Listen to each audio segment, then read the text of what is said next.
Meg 2, The Trench, CMC Warners, narrowly secured the top spot during the three-day weekend in the U.S., amassing $30 million in earnings.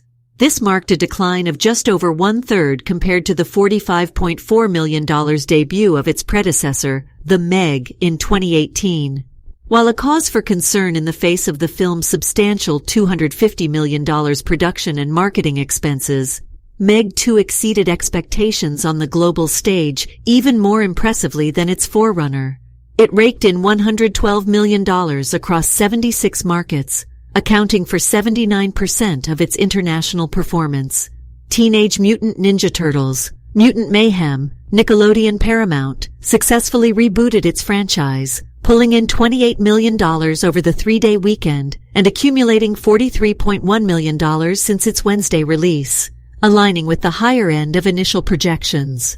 Although its box office performance fell notably short of the $65.6 million opening for the 2014 live-action installment in the series, this iteration of the Turtles was relatively cost-effective in comparison to other summer tentpoles, with a total expenditure of approximately $175 million. The movie also commenced its international run with an $8.5 million debut.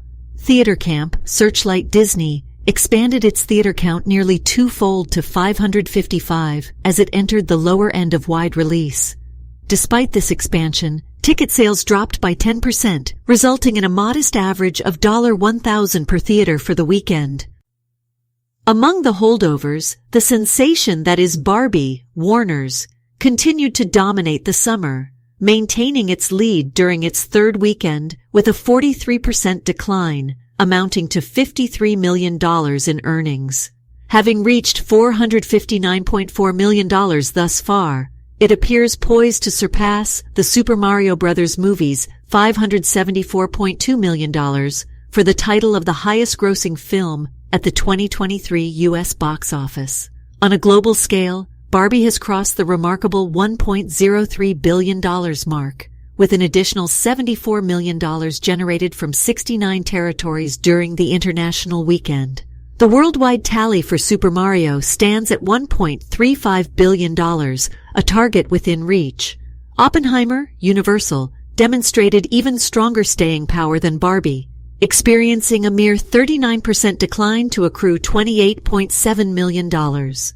This momentum could propel it past the $300 million threshold in the U.S., surpassing Inception's $292.6 million. Its overseas performance was particularly impressive, amassing $52.8 million over the weekend.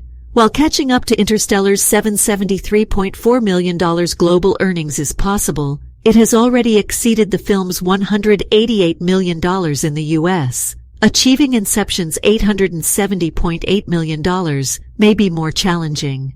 However, the positive trend was disrupted by Haunted Mansion, Disney, which plummeted by 63% from its lackluster opening last week, securing only $9 million. It's uncertain whether the film will manage to surpass $70 million domestically, and its international revenue remains modest at $17.6 million. Sound of Freedom, Angel, suffered a 45% decline, achieving $7 million in its fifth weekend, on its way to a total of $185 million in the U.S.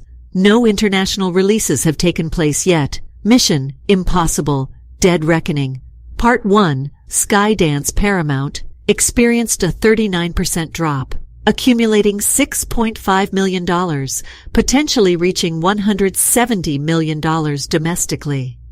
Although its overseas performance was robust at $42.8 million, the film is likely to fall about 30% short of its predecessor Fallout, which earned $791.7 million worldwide.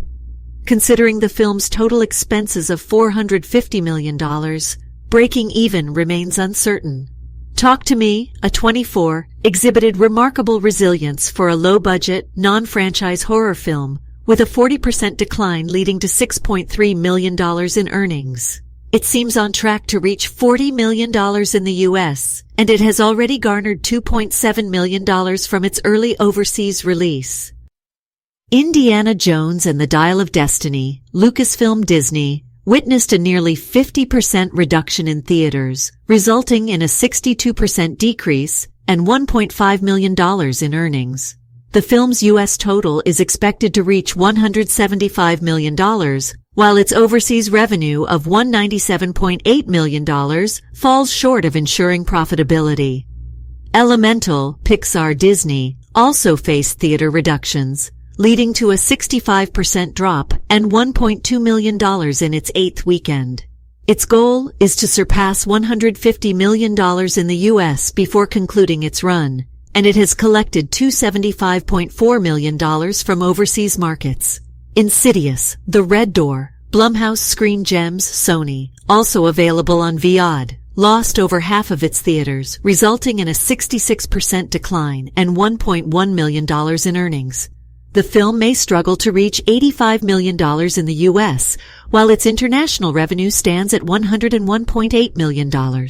In limited release, Shortcomings, Sony Classics, opened across 404 theaters, achieving a modest average of $800 per theater.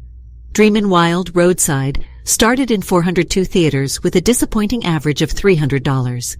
Passages, Mubi, screened in 3 NY/LA art houses, maintained a solid average of $21,000. What Comes Around, IFC, showing in 14 theaters, averaged $300.